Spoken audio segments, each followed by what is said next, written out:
এত সময় অপেক্ষার পর কাঙ্ক্ষিত মানুষটিকে দেখে ঈশা যতটা না খুশি হয়েছে তার চেয়ে বেশি অবাক হয়েছে, কারণ আয়েশকে অনেক বেশি অগোছালো আর বিধ্বস্ত দেখাচ্ছে। আগের মতো চেহারা সেই লাবণ্য, চুলের সেই স্টাইল আর পোশাকের সেই নমনীয়তা কোথায় যেন হারিয়ে গেছে। মুখটাও কেমন যেন ফ্যাকাশে দেখাচ্ছে। এক কথায় আয়েশকে দেখে মনে হচ্ছে ও নিজের যত্ন নিতে ভুলেই গিয়েছে। আয়েশকে এমন বিধ্বস্ত অবস্থায় দেখে ঈশার বুকটা মোচড় দিয়ে উঠল। মনে হচ্ছে ওর বুকের ভিতর কেউ হাতুড়ি পেটাচ্ছে। যে মানুষটি সবসময় গোছালো আর পরিপাটি ছিল, সেই মানুষটি কখনো জেল ছাড়া মাথা আশ্রাতো না। সেই মানুষটি যেন গত এক সপ্তাহে একবারও মাথায় চিরুনি লাগায়নি। যে মানুষটি কখনো ফিটফাট জামা ছাড়া অন্য কোনো কাপড় পরতো না, সেই মানুষটির পরনে এখন ঢিলা ঢিলা একটা ফুল হাতার টি শার্ট। ঈশা আয়েশকে খুঁটিয়ে খুঁটিয়ে দেখে এতটাই ব্যস্ত ছিল যে আয়েশে কখন ডাইনিং এ এসে বসে পড়েছে ও টেরই পায়নি। হঠাৎ রুকসানা বেগম ওকে খাওয়া শুরু করতে বললে ওর ধ্যান ভাঙে। ঘোর কাটতেই সিঁড়ির দিকে তাকিয়ে দেখে আয়েশ নেই। তৎক্ষণাৎ চারপাশে চোখ বুলিয়ে আয়েশকে নিজের সামনে চেয়ারে আবিষ্কার করলো ঈশা। মুহূর্তের মুখে এক চিলকি হাসি ফুটে খাওয়া শুরু করলো।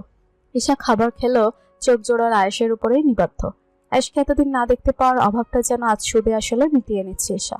বিধ্বস্ত অবস্থায় আয়েশকে ওর কাছে পৃথিবীর সব থেকে সুন্দর পুরুষ মনে হচ্ছে। তবে ঈশা পুরোটা সময় আয়েশের দিকে তাকিয়ে থাকলেও আয়েশ একবারের জন্য ওর দিকে তাকাচ্ছে না, বরং নিচের দিকে তাকিয়ে খাচ্ছে। সবাই নিজেদের মতো করে খাবার খাচ্ছিল। তখনই রায়হান মাহমুদ বলে উঠলেন, আয়াস, তুই চাষটা কি আমাকে একটু বলবি? আয়েশ নিশ্চুপ, নিচের দিকে তাকিয়ে এমনভাবে খাচ্ছে যেন সে প্রশ্নটা শোনেনি। রায়হান মাহমুদের কথা শুনে আয়েশ চুপচাপ খেতে থাকলেও রুকসানা বেগম চুপ থাকলেন না। অবাক কণ্ঠে বললেন, কেন, কি হয়েছে? আকাশ কি করছে আবার? কি করেনি ও সেটা বলো। দিন দিন দেখছি ও সাহস বেড়েই চলেছে। ইলেকশন করতে বলেছি বলে কি আমি গুন্ডামি করতে বলেছি? ও সাহস কি করে হয় টিএনও এর ছেলের গায়ে হাত তোলার?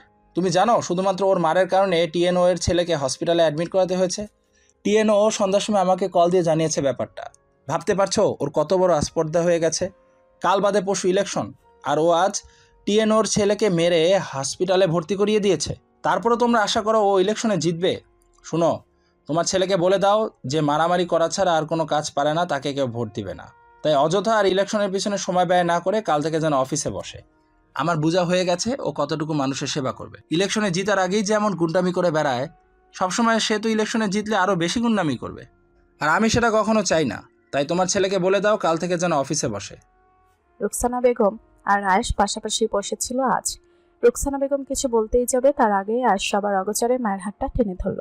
সাথে সাথে রুকসানা বেগম ছেলের দিকে তাকালেন। আয়েশ চোখের ইশারায় মাকে বোঝালো, যার অর্থ প্লিজ মা তুমি কিছু বলো না। ছেলের ইশারা বুঝতে পেরে রুকসানা বেগম বলতে গিয়েও আর কিছু বললেন না, চুপচাপ খেতে লাগলেন। আয়েশও চুপচাপ খাওয়া শেষ করে রুমে চলে গেল। কারোর সাথে টু শব্দটিও করলো না। ঘড়ির কাঁটা 8:30 ছুঁই। মাহমুদ মেনশনের সবাই এক এক করে ইতিমধ্যে ডাইনিং এ এসে বসে পড়েছে, শুধু আয়েশ বাদে। প্রতিদিন যে আয়েশ 8টার আগে এসে ডাইনিং এ এসে বসে থাকে, তার যেন আজ 8টা বাজার পরেও আসার নাম নেই। সবাই আয়েশের জন্য হাসি মুখে অপেক্ষা করলেও রায়হান মাহমুদ রাগারাগি করবেন, তাই রুকসানা বেগম পরিস্থিতি শান্ত থাকতেই বলে উঠলেন, এসা মা, যা গিয়ে দেখ তো আয়াস এখনো আসছে না কেন। কাজে থাকলে বলিস, আগে যেন এসে নাস্তা করে নেয়।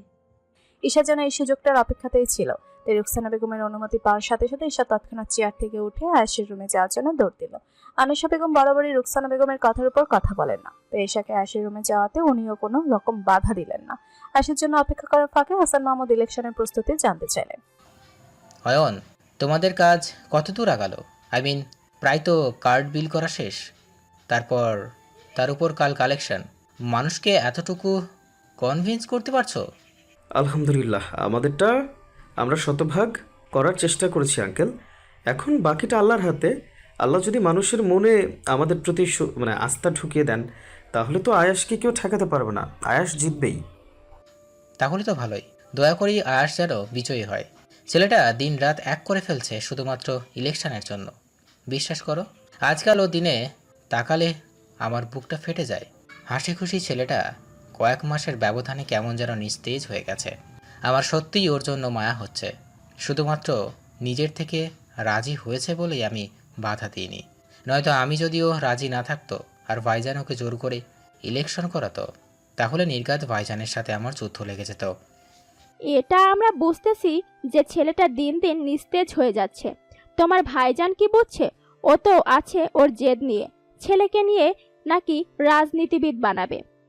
রায়হান মাহমুদ স্ত্রীর কথার প্রত্যুত্তরে কিছু বলতেই যাচ্ছিলেন, তখনই হঠাৎ উপর থেকে ঈশার চিৎকার ভেসে আসলো। বড় আম্মু, বড় আম্মু, বড় আব্বু, আম্মু, আম্মু প্লিজ তোমরা সবাই তাড়াতাড়ি আসো।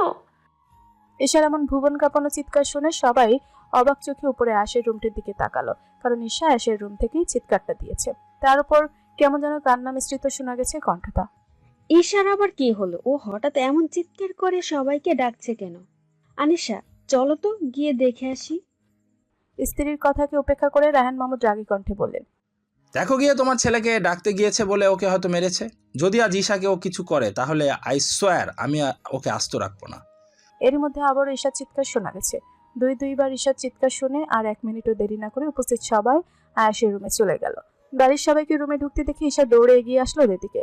রায়হান মাহমুদ আয়েশের উপর রেগেছিলেন বিদায় উনি যাতে আয়েশকে কিছু বলতে না পারেন তার জন্য হাসান মাহমুদ সবার আগেই ছিলেন। বাবাকে দেখতে ঈশা কাঁদো কাঁদো কণ্ঠে বলল, আব্বু দেখো না, আয়েশ ভাইকে এত করে ডাকছি তারপরে উঠছে না। অন্য সময় হলে ভাইয়াকে একবার ডাকলেই উঠে যায়, আর আজ আমি এত ধাক্কানোর পরে উঠছে না কেন? হাসান মাহমুদ মেয়ের কথা শুনে সাথে সাথে আয়েশের দিকে তাকালেন। আয়েশ কাত হয়ে শুয়ে আছে। ওনার কেন যেন মনে একটা খটকা লাগলো, তাই দেরি না করে দৌড়ে আয়েশের কাছে এগিয়ে গেলেন। এক নজর পিছন ফিরে সবার দিকে তাকিয়ে আয়েশের হাতের উপর হাত রেখে হালকা ঝাঁকিয়ে ডাক দিলেন, আয়াস, আয়াস, আয়াস ওঠ বাবা, সকাল হয়েছে তো। আয়েশের কোনো রকম সারা শব্দ নেই। এমনকি হাসান মাহমুদ যে ওকে ডাকছে সেগুলো মনে হচ্ছে আয়েশের কানেই পৌঁছাচ্ছে না। আয়েশের কোনো সারা শব্দ না পেয়ে হাসান মাহমুদ এবার একটু জোরেই ঝাঁকিয়ে ডাকলেন। আয়াস, বলেই যেই না আয়েশকে ঝাঁকুনি দিলেন, অমনি আয়েশের শরীরটা চিত হয়ে গিয়েছে। সাথে সাথে আটকে উঠে 2 কদম পিছিয়ে গেলেন হাসান মাহমুদ। উপস্থিত সবাই যেন পরিস্থিতিটার জন্য মোটেও প্রস্তুত ছিল না। সবাই যেন নিজের চোখে বিশ্বাস করতে পারছে না। রায়হান মাহমুদ এতক্ষণ ছেলের উপর রেগে থাকলো, এখন যেন রাগটা নিমিষেই কোথাও উধাও হয়ে গেছে। উনি দৌড়ে ভাইয়ের পাশে গিয়ে ধরা গলায় জিজ্ঞেস করলেন, হাসান, আয়েশের কি হয়েছে? হাসান মাহমুদ স্তব্ধ, বাকরুদ্ধ। ওনার মুখ দিয়ে যেন কোনো কথাই বেরিয়ে আসছে না।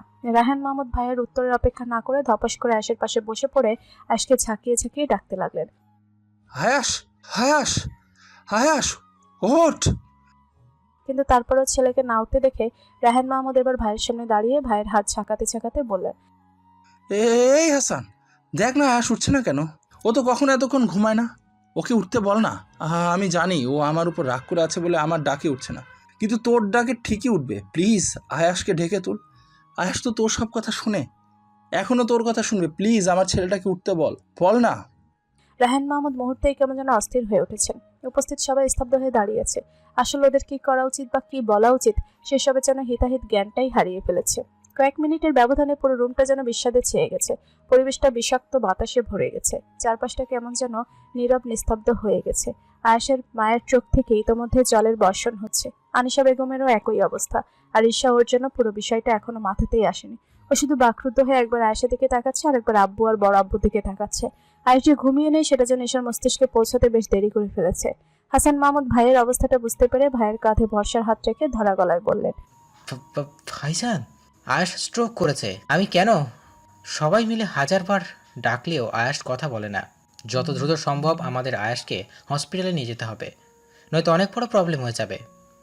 সাথে সাথে রায়হান মাহমুদ ভাইয়ের শার্টের কলার টেনে ধরলেন, রাগী কণ্ঠে বললেন, হাসান, একদম অলক্ষণে কথা বলবি না।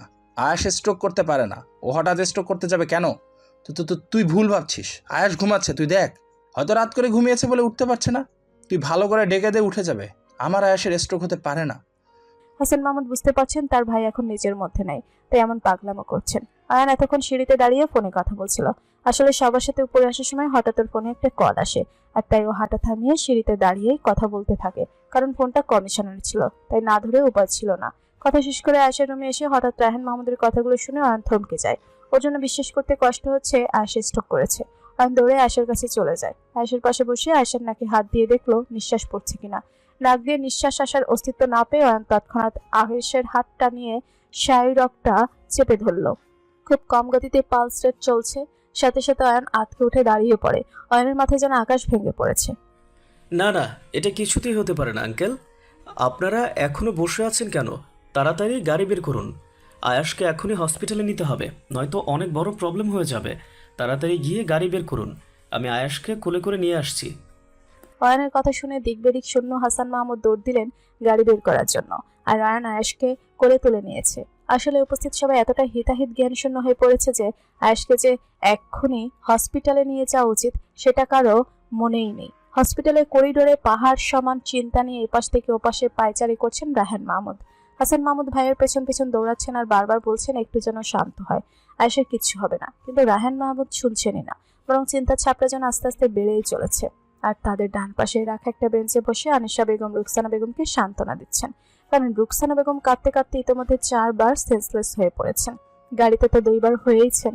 এখানে আসার পর আয়েশকে যখন ডক্টররা দেখে ইমার্জেন্সি রুমে ঢুকিয়ে ফেলেছেন, তারপর আবারও 2 বার সেন্সলেস হয়ে পড়েছেন। তাই আনিশা বেগম নিজের কষ্টটা চেপে রেখে সেই তখন থেকে রুকসানা বেগমকে সান্ত্বনা দিচ্ছেন। আনিশা বেগমের চোখেও জল। ছেলেটাকে যে উনিও অনেক বেশি ভালোবাসেন, অনেক বেশি বললেও হয়তো ভুল হবে। আয়েশকে তো উনি নিজের ছেলের মতোই ভালোবাসেন। তাই আয়েশের এমন অবস্থা দেখে ওনারও বুকটা ফেটে যাচ্ছে। ঈশাও নিজের মধ্যে নেই। এখানে আসার পর থেকেই দেয়াল ঘেঁষে কেমন যেন একদিকে তাকিয়ে অনুভূতি শূন্য হয়ে দাঁড়িয়ে আছে। মস্তিষ্ক পুরো ফাঁকা হয়ে আছে। আয়েশের এমন অবস্থা দেখে নিজের হিতাহিত জ্ঞান হারিয়ে একদম বোকার মতো চেয়ে আছে। অন্য সময় হলে ঈশা কাঁদিয়ে ভাসিয়ে দিত, কিন্তু এখন